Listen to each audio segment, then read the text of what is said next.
Makasaysayang araw po, it's showtime! Sabi ng ibang tao, si Pangulong Ferdinand Marcos ang pinakamatalinong presidente ng Pilipinas. Na golden age ang kanyang pamumuno. Pinakamatalino, walang duda, pero golden age? Kailangan sabihin na contentious ito. Pero kung tutusin, yung mga planong itatayo pa lamang ng mga expressway sa bansa, kahit ang mga trend dito sa Metro Manila, kasama na sa nakita ni Pangulong Marcos sa kanyang hiraya. Visionary ang peg ni Lolo. Siyempre, long-term planning kasi sa isip niya, magtatagal pa siya at ang kanyang pamilya sa pwesto. Si Marcos at ang kanyang asawang si Ginang Imelda Marcos, in all fairness, ay malaki ang itinuon sa kultura at sining sa Pilipinas na hindi nagawa ng mga nauna sa kanila. Yun nga lang, sabi ng ilan, yung mga palabas sa CCP ni Ginang Marcos na mga ballet at opera, hindi naman ma-afford at hindi naman saswak sa panlasa ng masa. Pero okay lang. Muli namang itinayo ang gumuhong lumang Intramuros at nagpatayo pa ng Nayong Pilipino. Pinaunlad pa ang sine Pilipino sa mga experimental films tulad ng Himala. At kung una ibinawal nila ang mga pelikulang bomba, ang rehimen na rin mismo nagbalik sa pagpapahintulot ng mga pene o penetration films para may diversyon ang mga tao. Siyempre, utang natin sa mga Marcos ang pagpapatayo ng mga folk arts theater, cultural center, Philippine International Convention Center, Film Center, Heart Center, Lung Center, Kidney Center, National Arts Center, Nutrition Center, Population Center, Health Centers, at mga pabahay na bliss. Bagong lipunan, improvements of sites and services. San Juanico Bridge, marami pang tulay, mga kalsada, ang Pan-Philippine Highway, at ang pagpapakuryente sa halos lahat ng bayan sa buong Pilipinas. Marami talagang nagawa.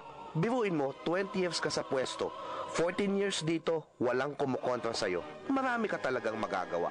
Pero sabi ng mga eksperto, ang mga pabahay halimbawa ay ipinatayo sa mga lugar na madali itong makita o showcase tulad ng Metro Manila. Ang informal settlers kapag may VIP na bisita ay tinatakpan ng matataas na puting pader. Imbis na masok po, lalong lumala ang rebelyong komunista at nadagdagan pa ng rebelyong Moro. Gayun din, ang mga utang natin sa kanila ay naging utang natin sa ibang bansa.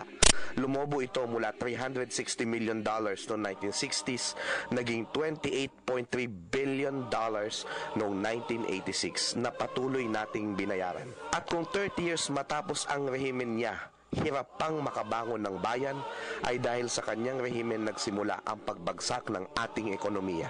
Bumaba ang halaga ng piso kontra dolyar from 1:3.9, naging 1:19.030.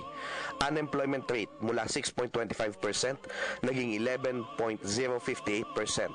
Poverty incidence, 41% noong 1965, naging 58.9% noong 1985. At sa pagbibigay ng lubos na kapangyarihan sa militar, 34,000 ang nagdanas ng makahayop na pagpapahirap, 3,240 ang nawalan ng buhay, nasira ang kanilang mga pamilya. At dahil hindi nagtugma ang kanyang kita sa income tax return sa kanyang bank deposits na nakapangalan sa mga alias, ibinalik ng mga bangko ng Switzerland sa pamahalaang Pilipino ang tinatayang $680 million ng kanilang mga deposito na kanilang nahanap.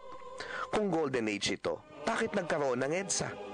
Kilalanin natin ang mga magagandang nagawa ng mga Marcos, pero matuto din naman tayo sa kanilang mga pagkakamali. Ako po si Xiao Chua, para sa telebisyon ng Bayan. And that was Showtime.